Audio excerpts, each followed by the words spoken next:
Բարի երեկո եւ բարի գալուստ հայկական ժամանակ տաղավարում զրուցելու եմ քաղաքացիական պայմանագիր խմբակցության падգամավոր Արման Եղոյանի հետ։ Բարև ձեզ, պարոն Եղոյան։ Պարոն Եղոյան, ինչպես հասկանում եք, հարցազրույցը պիտի սկսեմ Սոլովյովի հայտնի հայտարարությունից եւ այն, որ Երևանը Մոսկվային բողոքի նոտ է եղել 3 կոպիրկինն է հրավիրվել ԱԳՆ եւ այսպես շարունակ։ Տեսեք, արդյոք համաչափ եք համարում այդ Սոլովյովի հայտնի հայտարարությանը նման պատասխանը, քանի որ երկու կողմից կան մեղադրանքներ։ Մի կողմից Տիտղոսային ընդդիմությունը մեղադրում է, որ դուք ռուսաֆոբիա եք հիմա տարածում, մյուս կողմից Սոլովյովը ով խոսա, ով տարածի, հա, օքեյ։ Ամեն դեպքում ձեզ են մեղադրում։ Մյուս կողմից քաղաքասարակությունը պահանջում է, պնդում է, որ հիմա պիտի հապկից դուրս գաք, ռուսական ռազմաբազան պիտի Հայաստանից դուրս հանվի եւ այսպես շարունակ։ Ընդհանուր առմամբ նախ Սոլովյովի հայտարարությանը անդրադառնանք։ Սա պարզապես լրագրողի տեսակետ է, թե չէ, դա այդ նույն հիբրիդային, որ ասում ենք հիբրիդային, որ ասում են չկա տես բան, չկա այդ չգիտենք բան։ Նաև այդ տեղեկատվական այդ արշավները, նաև այդ սպառնալիքը, հիմա ասենք ուղիղ տեքստով, եթե մարդը սպառնում է, շոշափում է տրամադրությունը, տեսնի ինչ են մտածում մեր հանրության մեջ, բայց ցավալիորեն ես երեգել եմ այդ մասին գրել սոցցանցերում, որ ինչի էս հարցը չեն դարձնում, ասենք ամեն մի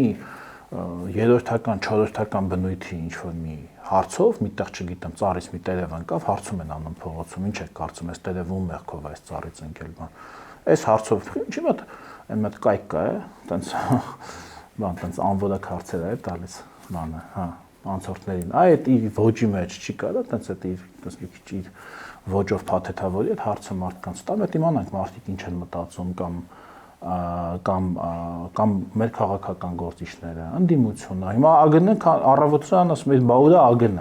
ասենք լույսը նոր է բացվել։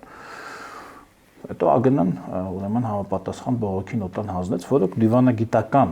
պրակտիկայում բավականին խիստ միջոց է, այսինքն ամեն օր չի, որ պետությունները եւ բողոքի նոտա են հանձնում, դա տեղի ունենում ինչ-որ այդպես բացառիկ իրավիճակներում, էլի կարող է տարին մեկ անգամ լինի կամ 4-5 տարին մեկ անգամ լինի, թե չլինի, ես չեմ հիշում օրինակ մենք էլ որ երկրի դեսպանին բողոքի նոտա հանձնած կանք, եթե ուզում եք չափեք դրա կշիռը, եկեք վերհիշենք, մենք էլ որ երկրի դեսպանին ենք որևէ առիթով երբևիցե բողոքի նոտա հանձնել, ընդհանրապես մեր պատմության մեջ, դրանով արդեն կերևա այս քայլի կշիռը ինչ վերաբերում է մնացած քայլերին ավելի կոպիտ, այստեղ պետք է, այսինքն, գիտեք, մենք պետք է ճիշտ հաշվարկենք, էլի, մեր քայլերը։ Եվ մենք արդեն իսկ բավականին, այսինքն մենք մեր գործողությունները պայմանավորում ենք ոչ թե իր սադրանքով, այլ մեր տվյալ պահի շահով եւ տվյալ պահի արդյունավետությամբ այդ գործողության։ Եթե իրենք ասում են, որ դե գիտեք, միգուցե հապկից դուրս գալը կարծրան լավ պատասխան լինի, միգուցե, բայց որոշում կայացնողները այդ տախտակի վրա ավելի շատ քայլեր են տեսնում, քան դա ասողները։ Ես չեմ ասում, որ դա չէ, բացառված է ու չի լինի, համենայն դեպս վարչապետը հայտարարել է, որ հետ դարձել չի լինելու, բայց դրա համար կա իրավիճակ, կա պահ, կա, այսինքն այդ քաղաքական քայլը պետք է լինի իմաստավորված, պետք է ունենա քաղաքական իմաստ, ոչ թե ուղղակի դու այսպես դուրը շղկացնես, որ այդ սենյակի մարդիկ տեսնեն, որ դու դուրը շղկացեցի, դու դուրս եկա, դուրը չի կարող, քաղաքականության մեջ դուր շղկացնելն էլ պետք է ունենա ինչ-որ նպատակ, բացի հոգեբանական հանգստությունից, քո բավարարվածությունից հոգեբանական, պիտի կոնկրետ հաշվարկած քաղաքական նպատակ ունենա, դուրը շղկացրեցի, սրանից հետո ինչ է հետևելու, ինչ քաղաքական օգուտ ես կարամ խաղեմ կամ ինչ քաղաքական վնասներից կարամ խուսափեմ։ Էսա ու բոլոր այն քայլերը, որ մենք արել ենք, այդ թվում եւ հապկի հետ կապված, այս տրամաբանությամբ ենք արել։ Իսկ ռուսական ռազմաբազայի մասով ինչ քաղաքական դա առանձին պայմանագիր է, բայց ես այդ հարցն եմ համարում լեգիտիմ հարց, այսինքն նման այդ հարցը գոյության իրավունք ունի,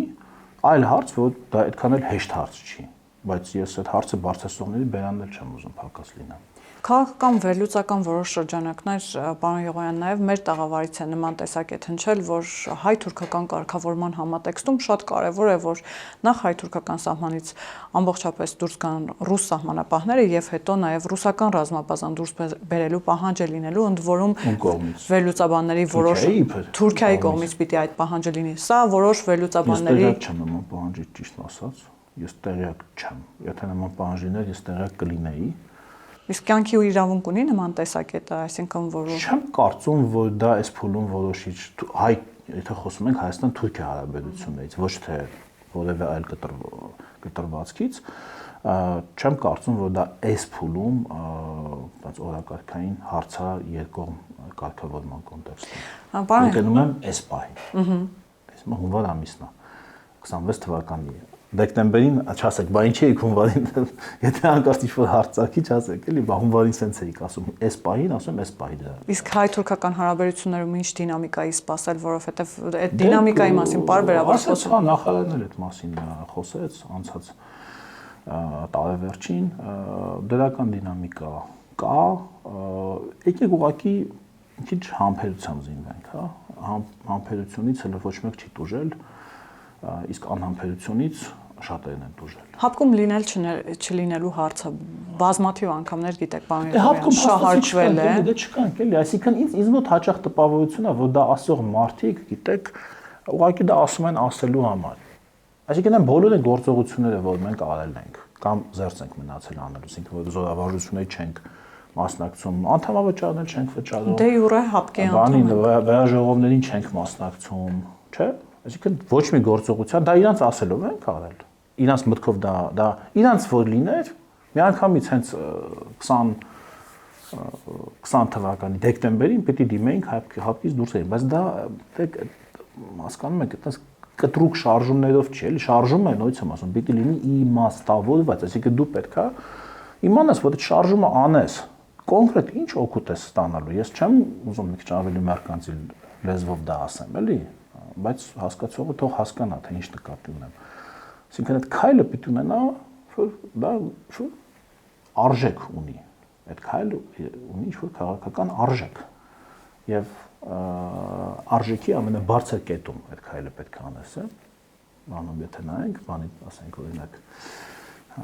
արժեթղթերի շուկաներում օրինակ եթե նայենք, պիկում պետք է քո յուրաքանչյուր քայլ անես, ոչ թե այդ արժեքն ամենացածը կետում։ Լավ, Սոլովյովի հայտարարությանը վերադառնալով պարոն Եղոյան, ըստ ես ինչ խնդիր էր դրանով լուծում Սոլովյովը, ում էր օգնում։ Դուք ասացիք, որ պիտի արժեք դնում, լսեր թե ինչ կասի օրինակ ընդդիմությունը, ինչ կասի իշխանությունը, ինչ արձագանք կլինի մեր հանրությունից, ինչ կասենք մենք ընդհանրապես որպես հավաքական հանրություն եւ տեսավ։ Ինչ ասեցինք եւ կոնկրետ ես հիասթափված եմ ընդդիմության, իրանք երեք ես լսեցի ով էր, բանը Էդմոն Մանուկյանը ասում է այդ բան, դե ռուս պրոպագանդիստին պետքա պատասխանի, չէ, ռուս իշխանական պրոպագանդիստին պետքա պատասխանի հայ իշխանական պրոպագանդիստը, օքեյ, սա ընդունում ենք որպես նորմ, այսինքն վերջ, սրանից հետո իրանք թուրք պրոպագանդիստներին, ադրբեջանցի պրոպագանդիստներին, եվրոպացիներին, մյուսներին, էլ չեմ վերջ, էլ թեման թե ամեն մի անհայտ լրագրողի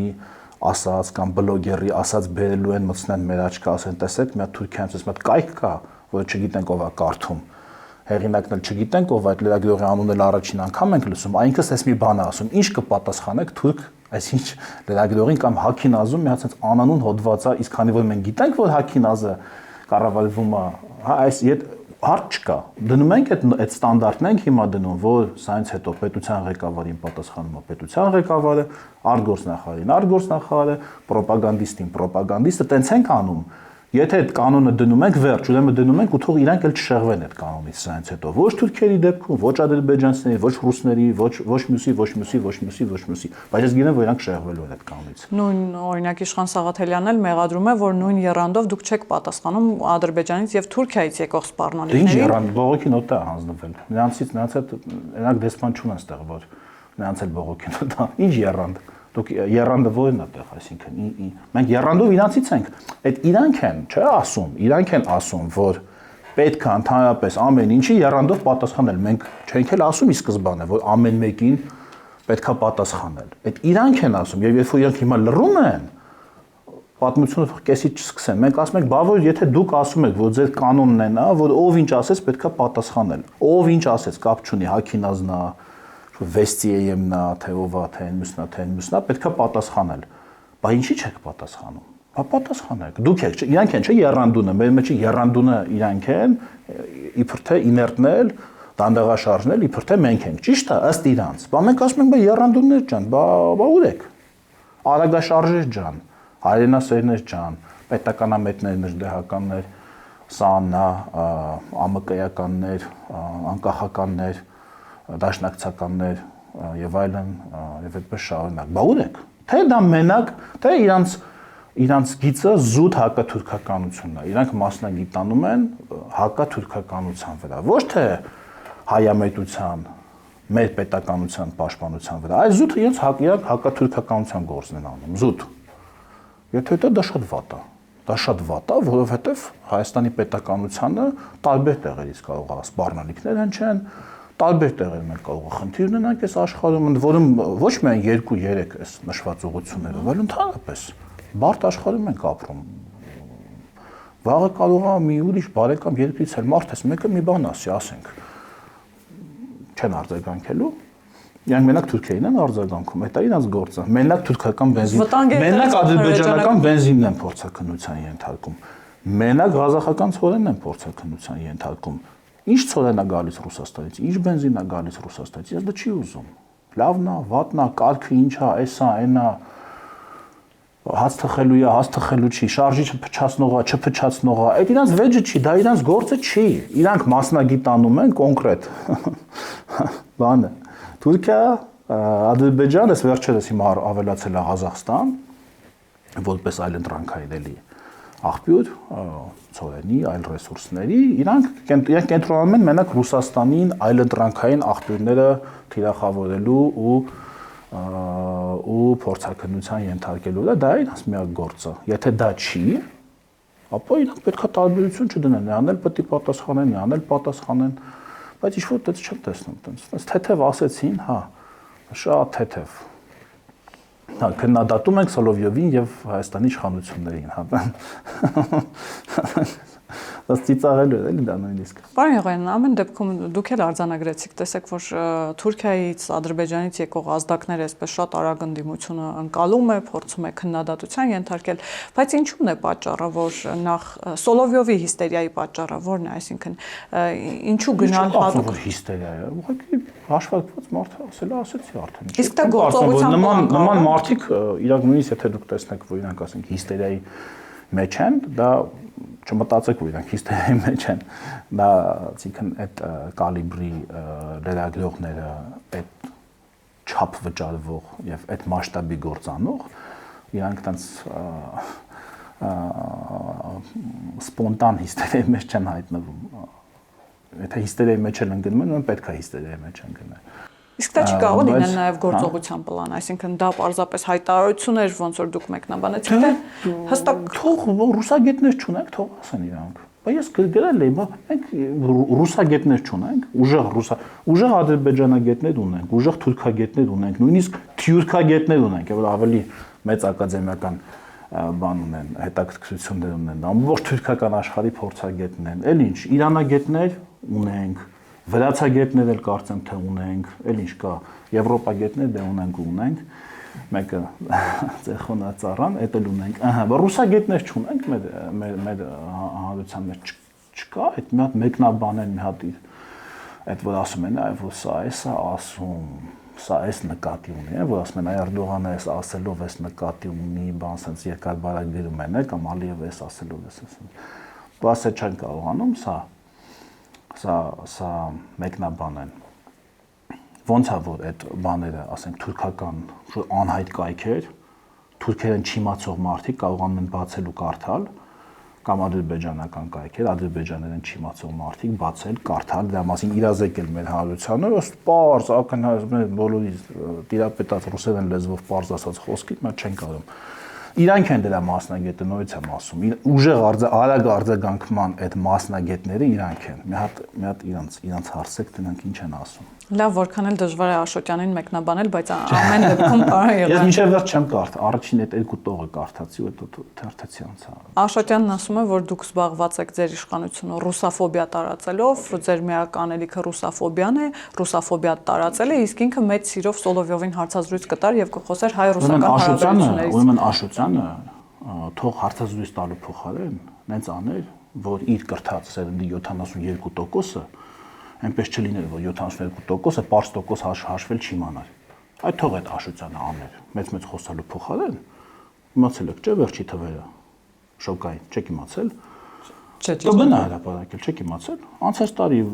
փորձաբան հետազոտություն էին վարձել, պարզվել է մեր հանրության չափահաս քաղաքացիների 72%-ը, այսինքն Արմեն Աշոտյանի, Լևոն Մկրտչյանի կրթած, իրանց ուժեղ, նժդեհական, հայրենասիրական համակարգում կրթված մարդիկ պարզ տոկոս հաշվել 72%-ը պարզ տոկոս հաշվել չգիտի։ Պարզ տոկոս էլի, ասենք, չգիտեմ, ինչքան կլինի, օրինակ 225%-ը, օրինակ։ Ասենք, հա։ Բայց ինչ է խոսում, էլի ասենք, թող այս մտի մենակ ինչ է խոսում ընդհանրապես։ Բայց բարդ բաները, բայց բարդ ասում են զինվենք, զենքեր, հա զինվում ենք զենքեր, այդ բարդ տեխնիկան, պարզ տոկոս չիմացող մարդը կար, այդ բարդ տեխնիկան կառավարի կամ մեծ գիտական հայտնագործություններ անի կամ ընդհանրապես այսօրվա ժամանակակից աշխարհում կարա կոպիտ ասած յոլա գնա մարդը, ասենց ասեմ, առանց այդ պրիմիտիվ գիտելիքների։ Հիմա էլ մեր կրթական նոր չափորոշիչներին անուն են կպցնում։ Հա, պիտի ասեի, համակարգը քանդելու մեջ են ձեզ մեղադրում։ Դե ես ասում եմ, որ համակարգը, որի շրջանավարտների 72%-ը պարզ տոկոս հաշվել, պարզ, հələ բարդը չեմ ասում։ Ավելի բարդ երևույթները չեմ ասում, ինչ է իներցիան, ինչ է, չգիտեմ, գրավիտացիան, ինչ է արագությունը, ինչ է արագացումը, ասենց բարդ բաներ չեմ ասում, Պյութագորասի, չգիտեմ, թեորեմը սանանա, պարզ, ասենք, ասեցի էլի, ասենք 200-ի 26%-ը, ասենք, մի քիչ դժվարացնենք։ Չէ, լրիվ չեն իմանա։ Այդ է տվել իրանց կրթական համակարգը, նաև ենթադրում եմ, որ նաև ավակ սերնդի մեր ներկայացուցիչներն էլ կլինեն, որ հզոր սովետական դպրոց են գնացել, են հզոր հիշում եք, սովետը ես չեմ հիշում, բայց հիշողները ասում են, որ շատ հզոր է։ Ահա այդ ինչի մեր ժամանակվա ուրեմն աշակերտներին չեմ հաշվում, որտեղ իրանք դեռ չեն ավարտել, այսինքն շափորոշիչների մտնելուց հետո պարզ տոկոս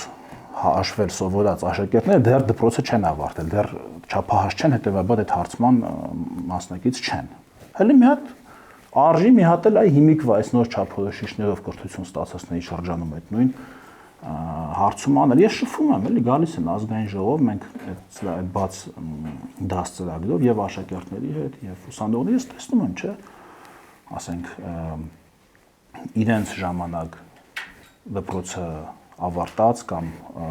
ասենք մի քանի տարի առաջ իրենց չափորոշիչներով դպրոցը ավարտած, հիմա համալսարանի ուսանող կամ 3 տարի համալսարանի ուսանողները ինչ գիտելիքներ ունեն ընդհանրապես, նույնիսկ իրենց մասնագիտության վերաբերյալ եւ աշակերտները հիմիկվա ինչ գիտելիքներ ունեն ելի իրենց տարիքի եւ դասարանի համեմատ։ Օրինակ Կարապետյանները ավելի հեռու գնացին եւ մեղադրեցին, որ դպրոցում մանկապարտեզ է կառուցում փոխարենը գործարան կառուցեք։ Իրանք խառն են, ես ոնց հասկացա, մեկ դրանում մեղադրեցին, մեկ քանդելու մեջ մեղադրեցին, այդ մի դրվագովասին կառուցում եք, մյուս դրվագովասին քանդում եք, տենց իրանք քանի որ խառն են մի քիչ, ես իրանք չեմ կարող էլի իրանք մտքին հետևեմ ու չեմ ինձ դժվար է էլի իրանք մեկնաբանել, որովհետեւ իրանք հələ կոնկրետ չեն որոշել ոնց են հանդես գալիս, որպես ինչ ուժ են հանդես գալիս, որպես բարեգործ են, որպես սոցիալիստ են, որպես կապիտալիստ են, որպես աչ են, ձախ են, Սոլովյովին ոնց են արձագանքում, օրինակ, տեսավ ինչ որ ասցին, տես մենք տենց մեզ ձեզ մեզանից շատ չենք հարգի, օքեյ, հա, տենց որպես պոեզիա, հա, կարանք ընդունենք, բայց որպես քաղաքական խոսք հələ այն չի, էլի, ավելի կոնկրետ, ավելի առարկայական ինչ ունեն ասելու մեր երկրի առաջ կանգնած մարտահրավերների առաջ, ինչ ենք անում ապաշրջափակման հետ կապված, հարևանների հետ հարաբերություններ, առևտուր, ուրեմն բենզինի ներկրում,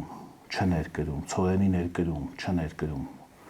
Եվրամիության հետ հարաբերություններ, Ռուսաստանի հետ հարաբերություններ, ո՞նց ենք անում, ուր ենք շարժվում, դրանք հարցեր են, որոնց պետք է պատասխանեն, հայ-թուրքական հարաբերություններ, ինչ ենք անում, ուր ենք շարժվում, այս կետից սկսած, հա, իրանց ծրագիրը որն է, դա դեռ նոր պետք է իրանք ներկայացնեն։ Դե Նարեկ Կարապետյանը վերջին իր ելույթներից մեկում ասում էր, որ Վրաստանի օրինակով պիտի երկիրը զարգացնեն, Հայաստանում պիտի աղքատ մարդ չմնա, օրինակ տեսեք։ Վրաստան չկա աղքատ մարդ։ Ըստ Նարեկ Կարապետյանի ոչ։ Վերջին 7 տարում այս իշխանությունը մեր մեկ շնչին ընկնող հնան ես կոնկրետ թիվը չեմ հիշի, բայց առնվազն համեմատելի է Վրաստանի մեկ շնչին ընկնող հնայի հետ։ Տարի է եղել, որ նույնիսկ ավել է եղել, ասես մոտ են իրար շատ գնում։ Ինչ է իր ասածը, որ միջին վիճակագրական վերացին, միջին վիճակագրական հայից լավ է ապրում։ Ես թվերը դա չեն ասում եւ ես ինչքան Վրաստանում եղել եմ, չի ասի, որ այնտեղ էական ինչ-որ բարեկեցության մակարդակը մեզանից շատ քայլերով առաջ է, հական ոլորտներ, որտեղ էական բարեփոխումներ արվել են, հատկապես զուգահեռը տանում էր Իվանիշվիլիի հետ, որ տեսեք, եկավ ինչպիսի բարեփոխումներ արեց, նույն կերպել մենք։ Դա ես հիմա չեմ ուզում իրենց, ես հիմա այդ հարցին անկեղծ պատասխանեմ, ես մտած կլինեմ իրենց ներքաղաքական կյանք, այնտեղ հարցեր կան, որ ինքն էլ շատ լավ գիտի։ Ու եթե չգիտի, պիտի ուսումնասիրի, իմանա ինչը ոնց է այնտեղ տեղի ունեցել, ես չեմ ցանկանա էլի հիմա մեր հարևան բարեկամ պետության այդ գիտեք այդ բարեփոխումների, չգիտեմ, բան ինչ որ վերաբերալ շատ մեկնաբանություններ տամ թե ում ինչ եւ այլն, հա ամեն դեպքում մենք էլ ենք այդ նույն ճանապարհով շարժվում, այսինքն այն բոլոր բարեփոխումները, որ իր այդ թվում եւ օրինակ իր հայրիկի իշխանության ժամանակ կիսատ մնացին, որովհետև մենք չստորագրեցինք ասոցիացիան համաձայնագիրը Եվրամիության հետ, չէ, ինչ որ չեմ լսել, որ ինքը բողոքած լինի դրանից, այսինքն իր հայրը էլ ինքը դե փոքր երևի եղած կլիներ, երբ մենք ուրեմն դադարեցրեցինք բանակցությունները Եվրամիության, այսինքն դուրս եկանք ասոցիացիան համաձայնագրի բանակցություններից, հրաժարվեցինք այն ստորագրել եւ մտանք ԵԱՏՄ։ Եվ այդտեղ լրիվ ուրիշ տեսակի բարեփոխումներ տեղի ունեցան, այն բարեփոխումները մնացին այնտեղ, ահա մենք հիմա նոր դարակից հանում ենք 13 թվականին այդ ուրեմն մոռացված թղթերը եւ փորձում ենք առաջ շարժվել այդ բարեփոխումների օրակարգով եւ կարծեմ շատ ոլորտներում, էլի չեմ ուզում, էլի որ մենք տգեղ այլ, ասենք մրցենք, ասենք այս ոլորտում մենք ունենք այս հաջողությունը, այս մեր ավելի լավ, այդ հայ վրացական, այդ ավանդական, այդ գիտեք, այդ միմինոյի ոճի չեմ ուզում, էլի у нас դիլիժան բան կրանատրիվա, այդ բանով չէ, բայց եթե ինքն ասում է վրացական մոդելը զարգացման եվրոպական մոդելն է, շատ պարզ այդ թվում եւ Իվանիշվիլիի իշխանության եւ իրենց կուսակցության իշխանության ժամանակ իրենք երբեք չեն հրաժարվել ամենայն դեպս փաստաթղթերի մակարդակում այդ մոդելից այդ փաստաթղթերի այսինքն ասոցիացիան համաձայնագրի կիրարկումից իրենք ԵԱՏՄ անդամ չեն ՀԱՊԿ անդամ չեն այսինքն ինչ Իվանիշվիլիի մոդել ասելով ինքը ինչ նկատի ունի այդ ինչ նկատի ունի պետք է ԵԱՏՄ-ում չլինենք ՀԱՊԿ-ում չլինենք ասոցիացիան համաձայնագիր ստորագրենք եւ մտնենք Եվրամիության հետ ազատ առևտրի գոտու մեջ, ինչպես Վրաստանն է։ Եթե դա նկատի ունի, դա պետք է ասի, դա կլինի մեծ հեղափոխական միտք, դա արդեն կդառնա քննարկման առարկա, կասի, բայց առիթ կլինի կճշտենք, պարոն Եղոյան։ Հարցեք, տեսնենք, հա, հարցեք։ Պարոն Եղոյան, այնուամենայնիվ տեսեք, խաղաղության պայմանագիրը օգոստոսի 8-ի իրողությունները ընդդիմադիրները միանգամից տիտղոսային ընդդիմադիրների մասին է խոսքը, այսպես թիրախավորեցին օգոստոսի 8-ը, ամեն կերպ անվանարկեցին, ասացին, որ դա խաղաղություն չէ, իրական խաղաղություն չէ, արժանապատիվ խաղաղություն չէ։ Հիմա այլ բան են ասում են, որ իրենք գալով ուժեղ բանակցող են բերելու եւ այդ ուժեղ բանակցողը երաշխավորելու է խաղաղությունը, այսինքն այնուամենայնիվ ընդունում են, ընկալում են, որ այդ խաղաղությունը գուցե արդեն կա, բայց այդ խաղաղությունը պահելու շարել ենք, եկել են ուզում են պատուհանները դնեն։ Դե հա, պահելու համար պետք է ուժեղ բանակցող, երաշխավորելու համար, որ կարողանա այդ ուժեղ բանակցողը երաշխավորի։ Նույն Թաթոյանն է ասում, Նարեկ Կարապետյանն է ասում, շատ հաճախ խոսում են ուժեղ բանակցողի մասին։ Ինչ է կարծում կհաջողվի իրենց այդ ուժեղ բան։ Նախ մենք ճշտենք ում հետ ուժեղ բանա, այսինքն ԱՄՆ-ի հետ ուժեղ բանակցող։ ԱՄՆ-ի նման ուժեղ բանակցող, թե ԱՄՆ-ի հետ ուժեղ բանակցող։ Այդ չեն մանրամասնում, թե ում հետ ինչ են բանակցել։ Ինչ ուժեղ բանակցող, այսինքն ասելով իրանք ինչ են, ես ելի եմ ասում, էլի։ Այդ ելի եմ ասում, այդ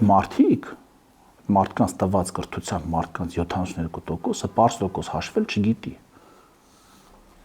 Հասկանում եք, այդ ուժեղ բանակցող ասելով իրանք ինչ նկատի ունեն։ Նրան գնան ասեն ասոցիացիան համաձայնագիր ենք ստորագրում, նրան գնան ասեն գալիս ենք ԵԱՏՄ ենք մտնում, գնան էս անեն, նրան ասեն ինչ շրջանը տալիս ենք մի քիչ էլ սպասեք, մեր մոտ բանա ՊՊՑ գունդա, մեր մոտ հեղափոխություն է, այսօր բանա փորեսա ցավում, այսօր տաքություն ունեմ, չեմ կարող վաղը բանանեմ, էդ է իրանց ուժեղ բանակցածը։ Ուժեղ բանակցելը ո՞րն է, ֆրծնել սաղի սրանն ասել, նրանն ասել։ Ուժեղ բանակցել ենք, էլի որ եղել է այդ ուժեղ թուղթը։ Ուժեղ բանակցել ենք, որ օգոստոսի 8-ը եղել է։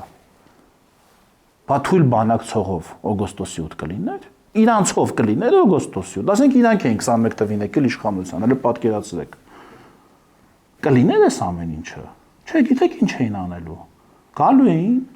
միջանցքը տալու էին, ասելու են դե մենք ինչ անենք։ Նոյեմբերի 9-րդ կետն է Ժորժ ջան։ Նիկոլ Փաշինյանն է ստորագրել, մենք կապ չունենք։ Հա։ Տալու էին, վերջ, ձեռները ցալեին, նստեին։ Էլ Սոլովյովի ասացի կարիքն էլ չէր լինելու։ Հա, վերջ էդ էլ լինելու։ Գնալու են ԱՄՆ-ի հետ բանանեին, օգոստոսի 8-ին բանակցելու, ասելու են չէ, անպայման պետք է այս կետը եւ այս կետը եւ այս կետը լինի, հակառակ դեպքում մենք չենք ստորագրի այդ փաստաթղթը։ Ասելու էին դա, հա։ Կամ ասենք ռուսներին էին ասելու, չէ, այս կետը սենց պետք է իրականացվի, հակառակ դեպքում դա կվնասի մեր ինքնիշխանությանը եւ տարածքային ամբողջականությունը ասելու էին, հա։ Գոնե իրենք Կարապետյանը գնալու էր Վլադիմիր Պուտինին, ասելու էր բան, չէ, ինչ որ հարցում ասելու էր, չէ, այս բանը ես չեմ կարող անեմ, Վլադիմիր Վլադիմիրովիչ։ Ասենք ո՞նց եք դուք դա պատկերացնում, ասենք, կամ Էդմոն Մարուկյանը, կամ Արման Թաթոյանը, ասենք ես գնալ պատկերացրեք, էլ այդ միջավայրը, ասես նստած խոսում են, ասում են դե ոնց որ բան անենք, էլի այդ նոյեմբերի 9-րդ կետը էլի ոնց որ կազմակերպենք ժամանակն, ասեն չէ, մենք չենք կարող։ Մենք դա դեմա մեր ազգային շահերի։ Տենց էին ասելու։ Չէ, ասելու են դե հեն ինքն է ստորագրել, մենք ինչ անենք Ժողովուրդ ջան, ստիփոս պետք է տայինք։ Էտա մերը, ահա։ Միջև հիմա էլ ասում են, որ պետք է վերադառնալ այդ նոյեմբերի 9-ին։ Հələ ասում են։ Հա, օքեյ։ Միջև վերջերս ասում։ Հա, օքեյ։ Դե ես ասացի, չէ, բանը շատ վտանգավոր է, որ մարդիկ գիտեք ժամանակը չեն զգում։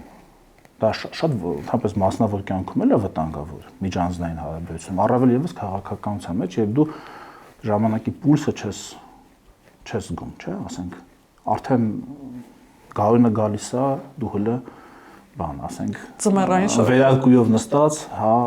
բանը, ասենք, բանը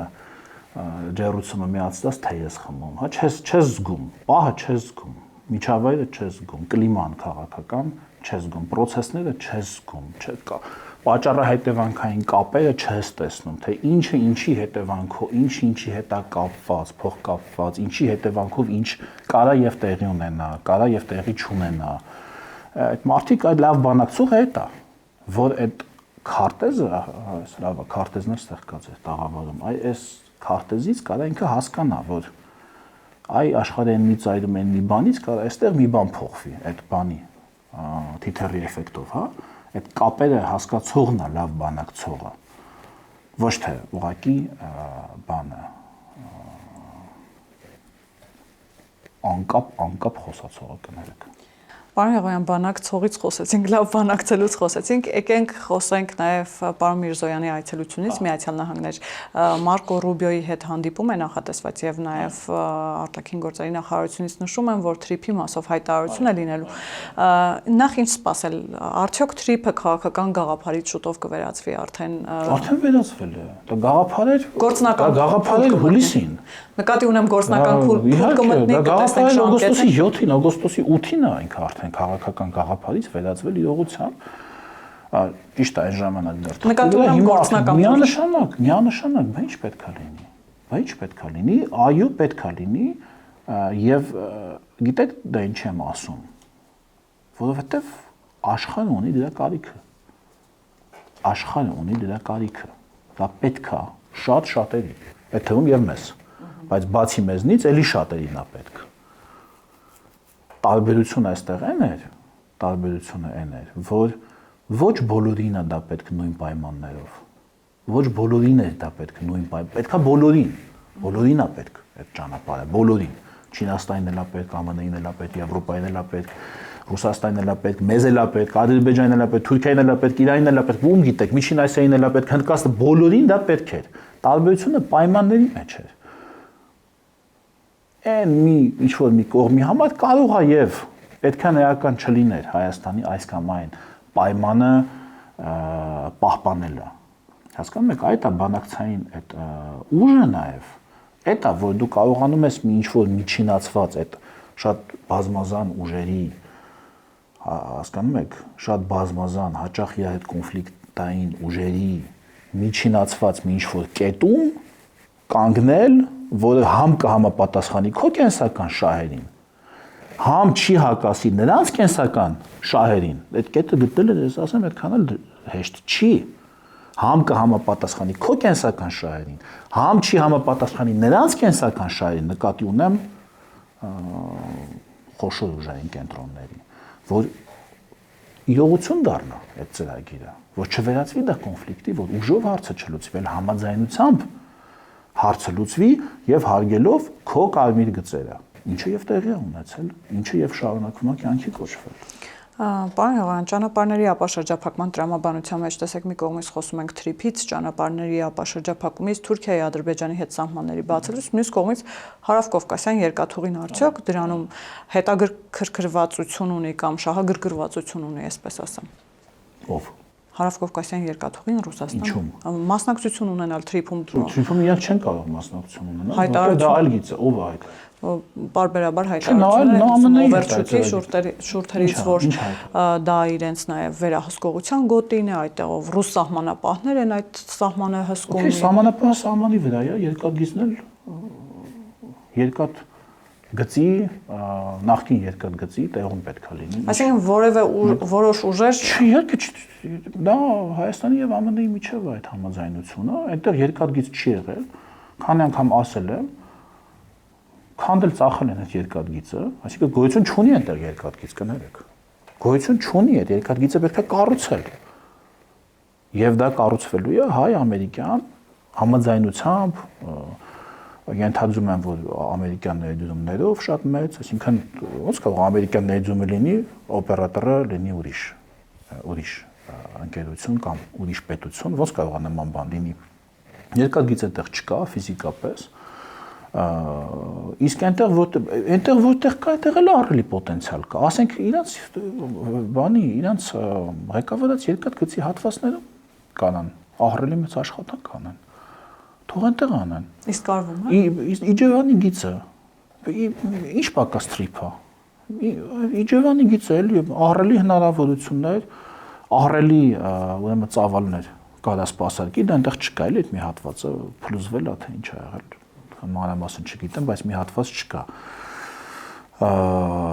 Բան իսկ Գյումրի կարսը նաև։ Գյումրի կարսը, հա, Գյումրի կարսը, այս երասխի փոքր էլի կարճ 1-2 կիլոմետրանոց կտորը, այդքան տեղ կա աշխատելու։ Այդ սա աներ վերջացնել են, հիմա հասել է թրիփին, հերթը։ Չէ, այտենց ահռելի մեծ հնարավորություններ կան եւ այստեղ մենք բոլոր կողմերի հետ աշխատում ենք, այդ թվում եւ Եվրամիությանն էլ, գիտեք, որ հյուսիս-հարավ մայրուղում, ուրեմն Երևան-Գյումրի հատվածը արդեն հանձնվեց շահագործման հրաշալի ճանապարհ, ով չի գնացել, թող գնան, տեսնի, ես նորն եմ անցած ամիս եմ գնացել, հրաշալի ճանապարհ է, նույն որակի ճանապարհ հիմա կառուցվում է հարավում, այդ թվում եւ եվրոպական ներդրումներով, ուրեմն Սիսիան, Քաջարան, Մեղրի, խոսքով խաղաղությունը գործողության մեջ։ Եվ վերջում, քանի որ ամեն ինչից խոսեցինք, պարոն Եղոյան, կցանկանամ անդրադառնանք նաև եկեղեցու շուրջ տեղի ունեցող իրադարձություններին, ինչպես վարչապետն է հայտարարում, եկեղեցու բարենորոգման այս օրակարգը ձեզ ինչ ընթացք կարող է ունենալ, որովհետև մի կողմում մենք տեսնում ենք արդեն համակարգող խորհուրդ, 10 եպիսկոպոսներ, նրանց միացող բազմաթիվ քահանաներ, հոգևորականներ, ովքեր պահանջում են կաթողիկոսին գնալ հանգստի, բայց մյուս կողմում տեսնում ենք, որ այնուամենայնիվ Գարեգին չի հեռանալու, ավելին խոսակցություններ կան, որ էլի այս ամեն ինչը կապ ունի 2026 թվականի խորհրդարանական ընտրությունների հետ եւ ժամանակ քահանաներից մեկը դա ասեց, չէ՞, նորը։ Եվ ժամանակ է շահելու միջոցով ասեց, որ իրենց հրահանգվել էր պատրաստվել 26 թվականի ընտրություններին եւ այլ։ Իսկ գիտեք, այս պատմության մեջ տեսեք ինչն է ամենաշատը զարմացնում եւ անհանգստացնում։ Տեսեք, վարչապետը ամենասկզբի հունիս ամիսն էր, ասեց եկեղեցին ունի բարենորոգման կարիք, խնդիրներ կան, սա նա, ասեցին, չէ, չունի բարենորոգման կարիք։ Դու գնա քո գործով զբաղվի, եկեղեցուն թող հանգիստ, մենք իդեալական հրաշալի եկեղեցի ունենք, հրաշալի հոգևորականներ ունենք, հրաշալի կաթողիկոս ունենք, դու գնա քո գործով զբաղվի, այս մարդիկ էլ թող իրանց գործով զբաղվեն։ Հետո երբ քահանաները սկսեցին իրենց ձայնը բարձրացնել, ասեցին, դե էսի վատ է, այնի էս ունի, այնի բան ունի, բիզնեսներ ունի, այնի հյուրատուն ունի, այնի հեկ ունի, բարձվեց այսքան վատ եկեղեցականներ կա, այն ըստ իրանց մեր եկե։ Ասում էին ամեն ինչ նորմալ է։ Հիմա էլ ասում են փող են վերցրել այս բաները, ուրեմն քահանաները։ Բայց այդքան վատ ըստ իրանց, այսինքն չէ որ իրանք ասում էին ինչ բարենորոգում, ինչ բան, մենք հրաշալի հոգևորական դաս ունենք, առավել եւս նվիրապետական դաս ունենք եկեղեցում։ Հիմա հենց բան, հենց իրանք ինչ էր ան մոռացա։ Անդիմությանը Չէ, քահանաներից մեկը Սուրբ Էջմիածնի Մայրաթորի բան ներկայացուցիչներ են, այն դեպքում Մայրաթորի պաշտոնական, չէ, ասողիկը չեմ հիշում անունը, ասեց բան, պաշտոնապես են։ Ռուբեն Զաքարյանը։ Չէ, ինքն էլ չէ, մոռացա անունը, ասեց բան, այն մեկը ով ասեց, որ 5 միլիոն դրամ փող են վերցրել այս քահանաները։ Այսինքն այդքան վատն է մեր։ Ըստ իրեն, այդքան շատ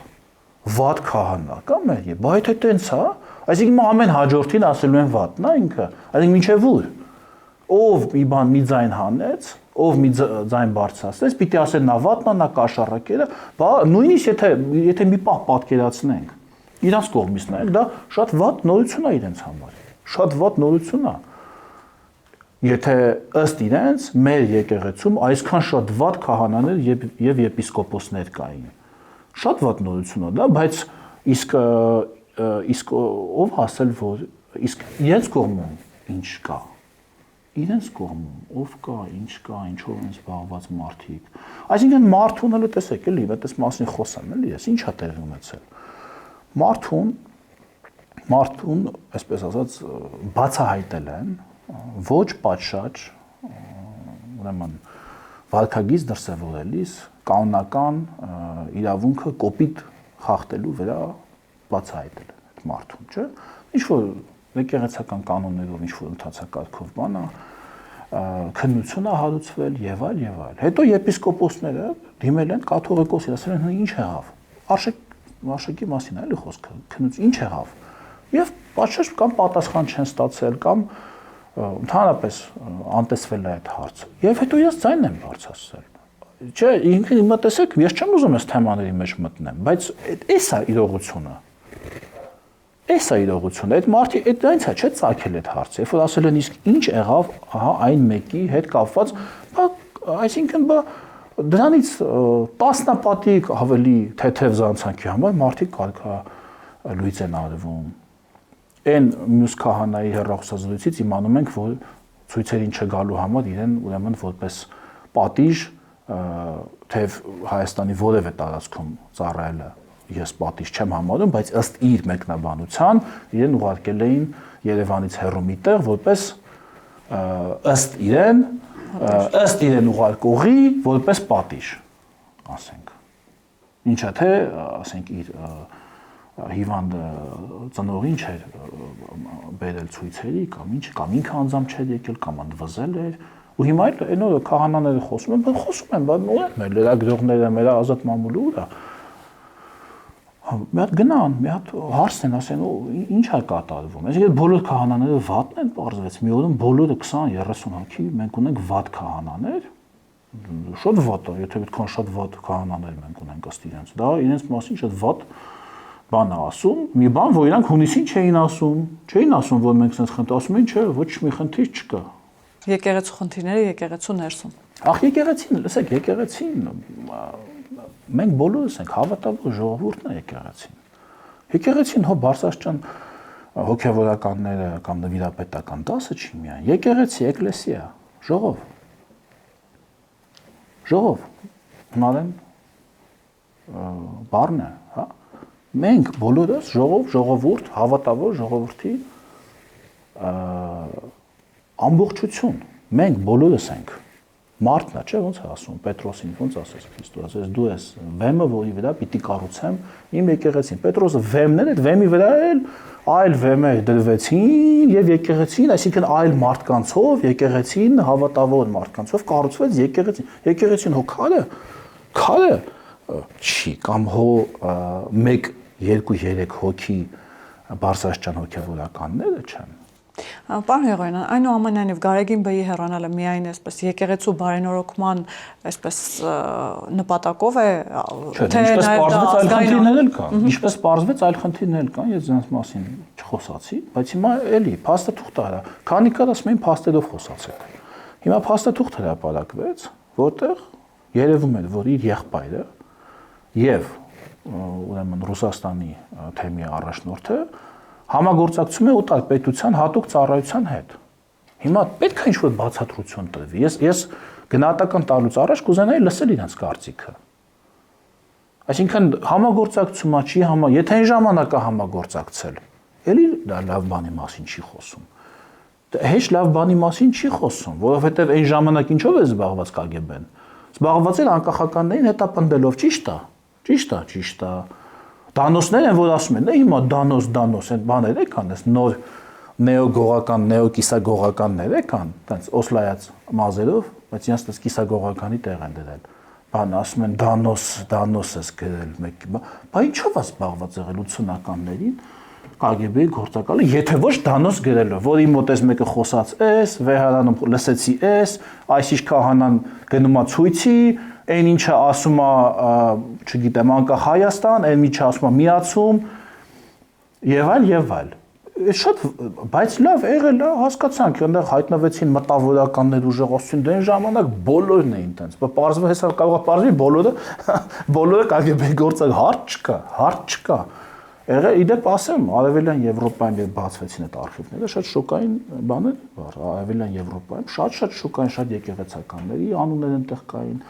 Հարց չկա, եղել է բացատրություն տրվի, ասի կամ լավ եղել է, ասենք երիտասարդ ենք եղել, անցել է, ասենք դրանից հետո էլ չի շարունակվել այդ համագործակցությունը, կամ չի եղել նման բան, այդ թուղթը թող ասեն կեղծա, թող ասեն Photoshop օրինակ։ Մի բան պետք է ասեն, ոչ ես կարող եկի լռես դու։ Նման փաստաթղթ, այսինքն ին վերաբերյալ նման փաստաթղթ, ես կարող եմ լռեմ, ասենք ին թուղթ լինի, որ գերացել լինի, որ ես ինչ-որ օտար պետության հատուկ ծառայության համար բան եմ արել, ասենք աշխատել եմ, հավաքագրվել եմ, ես ինչ ծածկանունով, այն ինչ բանով, ասենք ու ես իմ համար ման գամ, իսկ թողնեն ես ընդհանրապես, ասենք մինչև իմ աշխատասենյակ հասնեմ առավոտյան, դրանից մոտ բան պաշարված կլինի, լրագրողների բանով, այդ կարդոնով սես պաշարված կլինի, կասեն ում հետ ես արել, ինչ ես համար, բա չկա լրություն,